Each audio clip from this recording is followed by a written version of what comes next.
GCash problem today, kung bakit hindi nila nabubuksan yung kanilang mga GCash app. So welcome to this channel. It's me again, Paz Capistrano. For today's video ay pag-uusapan natin ay ang about sa kitaan ulit. So kung bago ka lang dito sa aking channel, ayan, mag-subscribe ka na.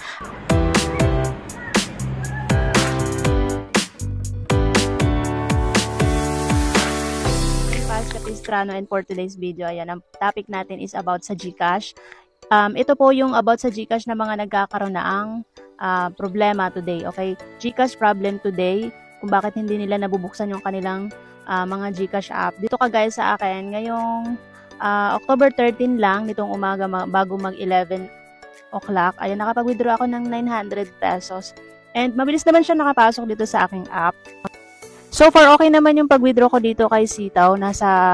Pumasok naman sa akin GCash account yung withdraw ko na 900 pesos. Ang experience ko kapag hindi ko nabubuksan yung GCash, kagaya ng experience ko nitong last few weeks ago.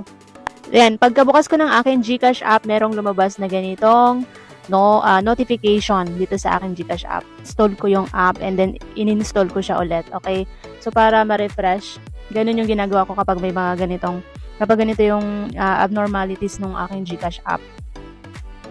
So guys, kung ganito rin yung na-experience nyo dito sa inyong GCash app, ganun lang ang gawin niyo. I-uninstall nyo yung inyong app and then i-install nyo. Okay? Pag hindi pa rin nag-work, pwede nyo i-restart yung inyong phone, i-power off nyo yung phone ninyo, and buksan nyo ulit para ma-refresh yung mga naka-open na app at para ma-refresh ang inyong GCash app. Kaya naman sa mga kapwa ko Sitaw seller, ayan, mag-backup kayo ng inyong withdrawal account. Mag-open din kayo ng inyong mga bank account para just in case hindi lang kayo sa GCash makakapag-withdraw, meron din sa inyong bank account. Okay? Pag mag-withdraw tayo dito kay GCash, kailangan natin i-limit yung ating withdrawal ng up to 8,000 pesos. Dito po yun sa Sitaw app. Pag lumagpas po tayo ng 8,000 pesos, magkakaroon tayo ng 2% charge, kagaya po nito. Ayan, so far hindi pa naman, this month hindi pa naman umaabot ng 8,000 yung withdrawal ko kasi niro-roll up ko yung capital ko dito kay Sitaw. And kapag hindi nyo pa rin nabubuksan yung inyong app, inyong GCash app, ang gawin nyo po is i-allow nyo lahat ng mga features na hinihingi ni GCash kagaya nito. Ayan. Ayan. I-on nyo lang itong mga features na i-allow nyo. Okay, i-allow nyo lang yung notification dito ni GCash app. Gaya nung sa contact, storage, device location, and camera. I-attach ko dito yung screen record and then magbo-voice over na lang ako para makita nyo yung mga yung actual na pag-on ng pag-allow ng mga features na hinihingi ni GCash app para smooth din yung magagamit yung inyong GCash app dito sa inyong mobile phone.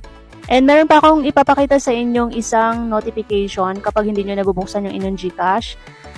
Nangyari na rin ko yung aking GCash account kasi yun nga, kailangan nating i-update or dahil meron tayong mga fund dito na naiwan. And kapag ganito pa rin ang lumalabas sa inyong GCash app, hindi nyo pa rin mabuksan ang inyong GCash app, magpunta na kayo dito sa Learn More. Usually, kapag 2 to 3 days, ganito pa rin na hindi nyo pa mabuksan ang inyong GCash app, i-click nyo lang itong Learn More and mag-chat GG kayo dito. Mag-chat lang kayo dito kay GG. Ayan, hanapin nyo lang itong Chat with GG. Ito po yung kanilang customer service through online and auto-reply po ito. So, ilalagay nyo na lang yung mga concern ninyo na kung ano yung inyong kailangan at meron naman dito mga nakalagay sa taas kung ano yung instruction na gagawin ninyo. Hindi kayo nakapag-access dito sa inyong GCash app. Ayan, kapag nakachat nyo na si Gigi, ayan, magre-reply na siya and replyan nyo lang ng inyong mga concern na kayo po ay hindi makapag-login sa inyong GCash app. Send naman yan siya ng step by step na kung ano yung dapat mong pindutin para mabigyan ka ng kanyang instruction. Ganitong notification na yung lumalabas sa inyong GCash app and then 3 days hindi nyo pa siya nabubuksan. Message dito si Gigi, ayan, may magme-message sa inyong email. Ilagay nyo yung email niyo doon, ibigay nyo sa hinihingi ni Gigi, itatanong niya yung inyong contact number at saka yung email ni address ninyo. Ilalagay niyo yun doon para doon magre-reply ang customer service ng GCash. And usually kapag mga ganitong napakatagal ma-open yung inyong GCash app ng mga 3 days na mahigit, minsan na maabot to ng 5 to 7 days, ibig pong sabihin nito is may nag-report po ng inyong GCash account. Okay? So, meaning po nito, yung account niyo po sa GCash is naka-restricted. Kagaya po ng na-receive ko dito kay GCash. Ayan siya, ganyan siya. Ganyan yung marireceive ninyong message sa inyong email. Ayan. So, may magno-notif sa inyo na I understand that you're having issue accessing your account. After further checking, your account is temporarily disabled due to a scam complaint. Ayan. So, may mga nagre-report ng inyong mga GCash account. Kaya kayo ay nare-restrict or kaya hindi ninyo ma-open ang inyong GCash.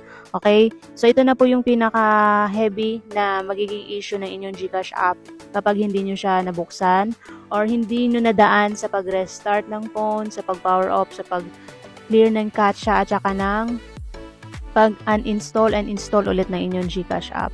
Okay? So, kapag ganito, kailangan nyong i-report yung inyong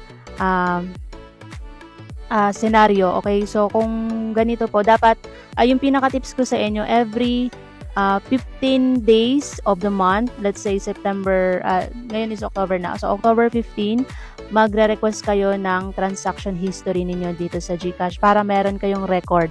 Okay? So, yung record ng inyong transaction history, isi-send po yan sa inyong email. Dapat meron kayong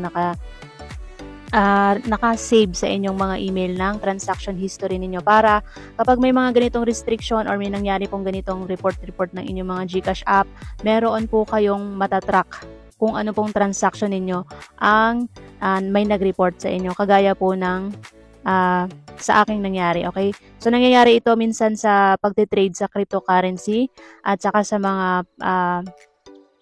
yung mga pagka-cash in sa labas. Mga pagka-cash in dito sa mga pera outlet. So, ayan, at least meron kayong mga backup ng inyong transaction history. So, kung gusto nyong mag-request sa inyong GCash, pumunta lang kayo sa inyong GCash app and then hanapin nyo ito. Kung gusto nyong mag-request ng transaction history ninyo dito sa GCash app, pumunta lang kayo dito sa inyong profile.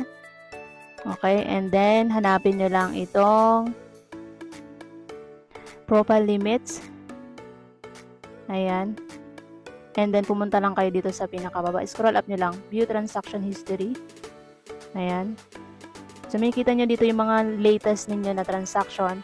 And, mag-request kayo ng inyong transaction from October 1 up to 15 or September 1 up to 30. So, let's say, kagaya nito. September 1. Click nyo lang itong request transaction history. Ilagay nyo. Dapat every month meron kayong record.